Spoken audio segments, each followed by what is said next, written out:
I have to be somewhere at 11. Hey, everybody, it's Jane Johnston with the Bar Hill Group at Remax Camosun. Hi, Andrew, talking to me. Hi. Trying to get that last word in before we go live. Hi, everybody, it's Andrew Plank with LePage. Good to be here. Beautiful sunny day. I suspect we have less people watching today unless they're at the beach on their phones. So first day of summer yesterday, which is really nice. Mm-hmm. And we finally, so I posted this thing about the weather changing, that we were going up 5 to 10 degrees. And my friend from the state goes, is this Celsius or Fahrenheit? Oh, yeah. Yeah. It's less if it's Fahrenheit, right? Fahrenheit is like, yeah, not as big a deal. Yeah. So it's like super hot. So how is your week been? Good so far. Yeah. Great Father's Day. And good, pretty good business. We were just relating some different stuff that's been going on in the marketplace, but overall, I've been pretty busy, but things are not. We were just saying that things aren't really flowing as well as they maybe have been. So checking in about that, trying to figure out what's going on. Well, I find the realtor who wins is the one that adapts. The one, right? The one who naps? Adapts. And naps.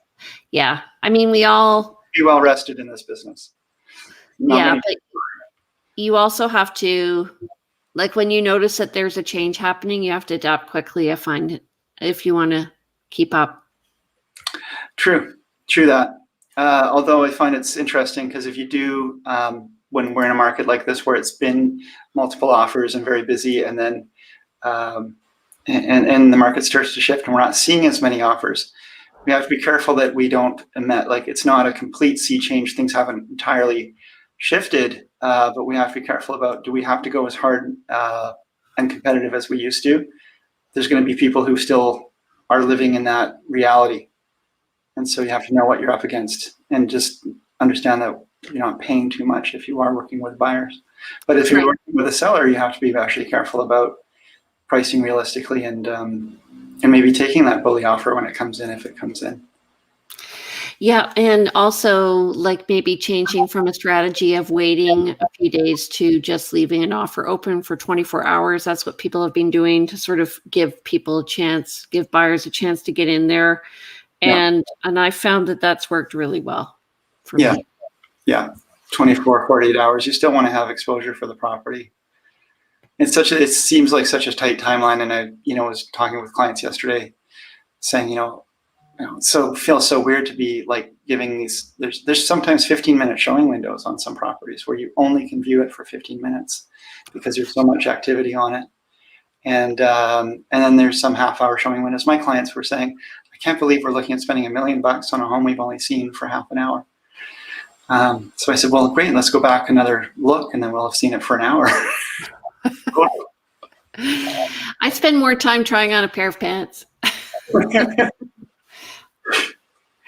There you go. Okay, let's go over the stats then. Today we're going to be talking about Saanich East and specifically Broadmead area. I've had a few listings in that area and a couple of buyers, and we've had to review all of the resident association websites and covenants and how that affects how you live in that area. So let's go over the stats. Talk about that. Okay. Yeah. Go ahead. Me. Okay.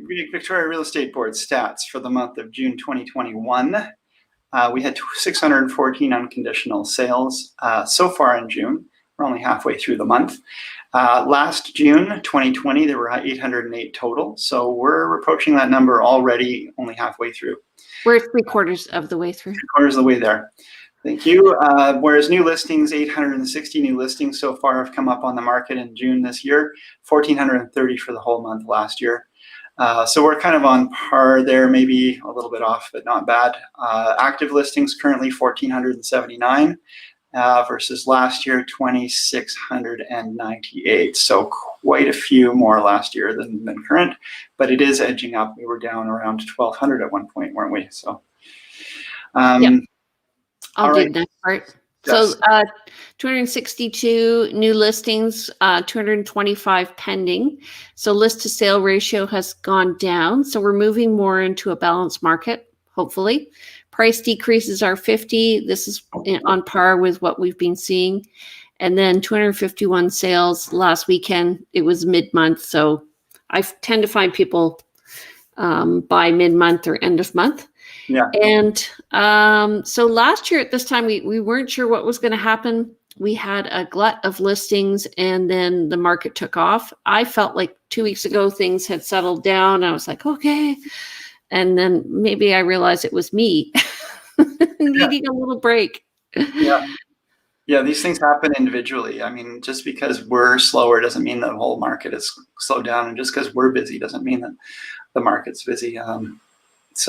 But in general, I think the market is slowing down a little bit. It happens every summer anyway. Everyone is distracted. Everyone is thinking about the beach, and the heat is going to be affecting them too. So I think we really do go through different seasons in terms of our. Yeah. What do we got here, Jane? So we're just looking at different listings in Saanich East. So Saanich East is geographically one of the biggest areas. If I look here, come on, baby, come on up. That's too big. But if I look here, sorry. Saanich East kind of runs. I'm pressing the wrong thing. East of the Pat Bay Highway, running up to Cordova Bay, and running down as far as kind of hillside. No, yeah, hillside-ish area. Saanich East kind of runs around here. You can see, yeah. And then it dips down in here, which is just below St. Michael's University School. And it has on the right it has Oak Bay, and on the left it has Oaklands, and so this is the Camosun area. Yeah. So this is the most popular area. Arguably. Pardon? I said arguably. Arguably, because it's also the largest, so it has the most amount of sales. Today we're gonna focus on Broadmead. And so Broadmead area is interesting because it has its own Broadmead Area Residence Association. So there is a website if you're interested, and you can join. It's $20 a month. I'm sure you have to be a member. They have their own monthly magazine. Spring and Fall Bugle, which comes out, which talks about what's happening in the area. So you can download that. And then in terms of real estate, it's interesting because the people who developed it were actually realtors. Do you remember who it was? I don't remember who it was. Before my time. The Dewhursts. Oh, really? Okay. Yeah. Well, she was one of the main. And, Jeannie Dewhurst. Okay. Yeah. So if you are listing a property in Broadmead, you have to have your own special sign made up. And then understanding that there are no secondary suites allowed in that area. Garden suites, I'm not sure. They do have a building scheme there, which says that they are only allowed single family dwellings. Yeah. So they're not into those. Yep. So they're not. So it's interesting because what's interesting about Broadmead is it was. A purpose-built, purpose-developed, and imagined neighborhood. And you've got to think back 40 years ago when they were developing this neighborhood, that it was not, it was far out of what people would have considered sort of central Victoria or the more active areas of Victoria. So it was kind of far away, you might say. It's really become more incorporated into the city in a really great, desirable area now. A lot of 80s homes, a lot of 60s post and beam stuff, some really nice architecture in that area, but you're almost like you're buying into a large Barrowland strata association if you're buying in Broadmead, and yet that's helped to keep it more cohesive and have a bit of its own flavor. Yeah, and one thing that's unique about it is they really want to preserve the trees in that area. Yeah. So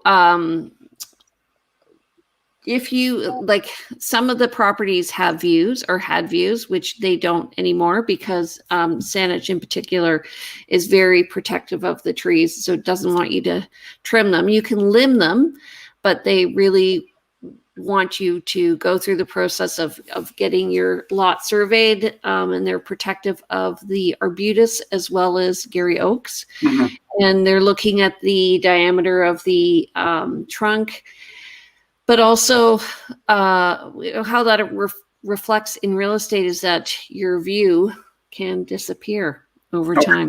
Yeah, absolutely. And one of the things I've noticed when showing properties in Broadmead is just how sometimes dark, and dark can equal damp too. You've got, it's just darker, a little colder, a little bit more organic materials ending up on your roof line and all of that. And yet at the same time, it feels like you're far away from Victoria in quite a nice neighborhood. So I quite like it. I mean, I think we need more nature in our lives. So it's good, but it does mean that you've got more upkeep on your home when you are surrounded by trees.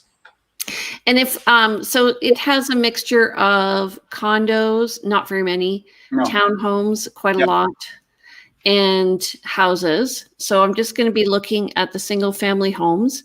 And I actually have some presets set up here. So this is how I look at real estate, what the finished square footage is. A lot of them are around 3,000 square feet, price per square foot, and all of that we'll look at. And then we'll look at average prices. So I'll just bring that up here. This is my handy dandy chart. So when I do a market analysis, this is what I do. I organize it from low end to high end. And actually, hold on, it's not set up there. Is there a way we can make this full screen, I guess? Print to PDF.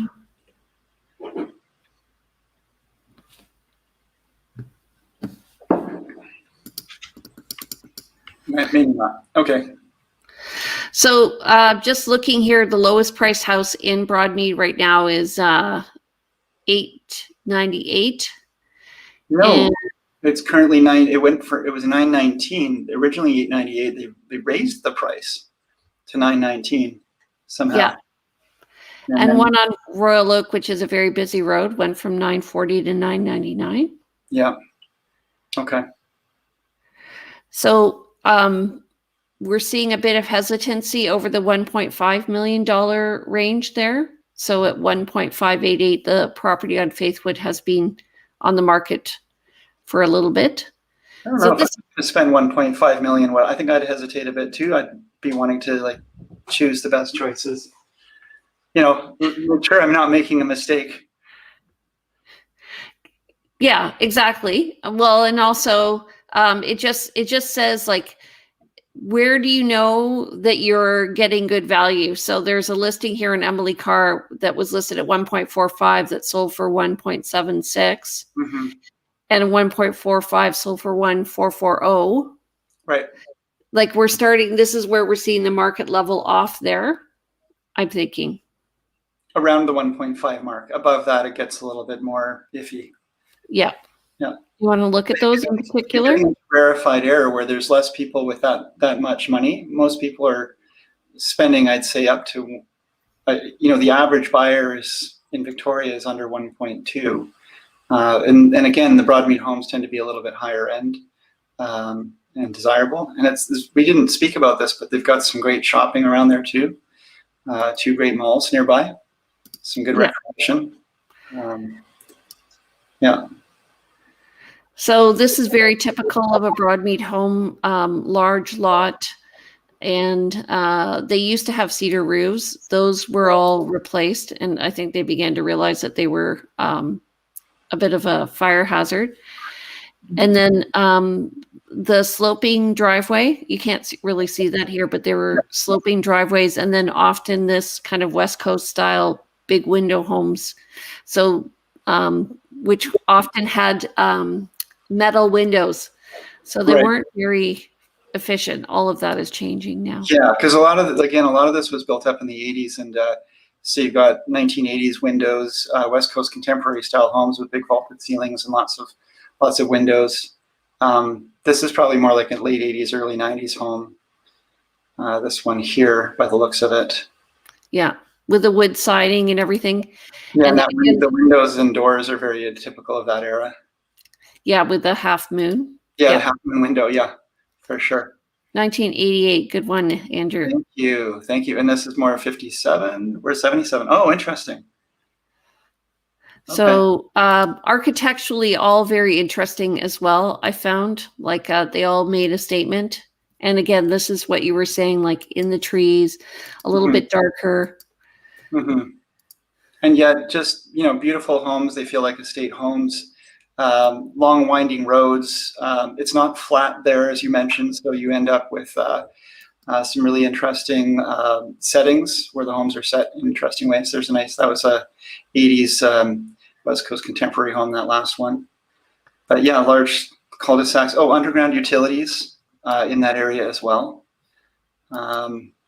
So you won't see any telephone poles or lines marring your views. Yeah. There's a mix of homes in that neighborhood because some people have bought the original there, and the home is still pretty much original, no updates, original carpets, original windows. And then there are people who've gone in there and really made some beautiful updates. I'm going to show you my listing that I just sold there. It's hilarious. Oh, is it original? Right? All original in there? Yeah. So again, architecturally interesting. Yeah. Vintage. So all the carpet, all the flooring, the wallpaper, the light fixtures, everything was vintage. That's wallpaper all up here. What year is this? This looks like it could be 70s or 60s or late 50s. Like, it's hard to know with some of this architectural style. Some of this, like a lot of 80s, I'm seeing a lot of 80s in here, but the style looks like it's more of like an older style. Yeah, that's an 80s baseboard. Yeah, the old cream baseboard. So, but the other things you need to know are, for instance, there's a little area. So this is, I wonder if I can make this smaller. There's a little area just off Royal Oak and east of the highway, which is called Falaise, which is actually not a part of Broadmead. So it's its own little area. And then there's lots of where the cemeteries are. The burial park. Yes.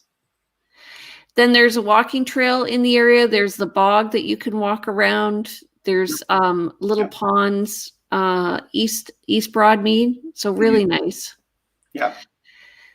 And then if you have a boat or you want to store a recreational vehicle, you're going to have to put it behind a screen or in its own garage. So again, the rules of the community association, and these things are registered on title from the original development. A lot of them. So it's kind of sort of set in its way. Is there a time limit on it? Some building schemes and so forth expire after a certain length of time. Do you? I don't think so, actually. Okay. Yeah. I want to comment. You mentioned about the roofs and when that was first developed up. Yes, the rules were shake and shingle roofs, and if you were going to re-roof, you had to go with shake or shingle again, shake roof.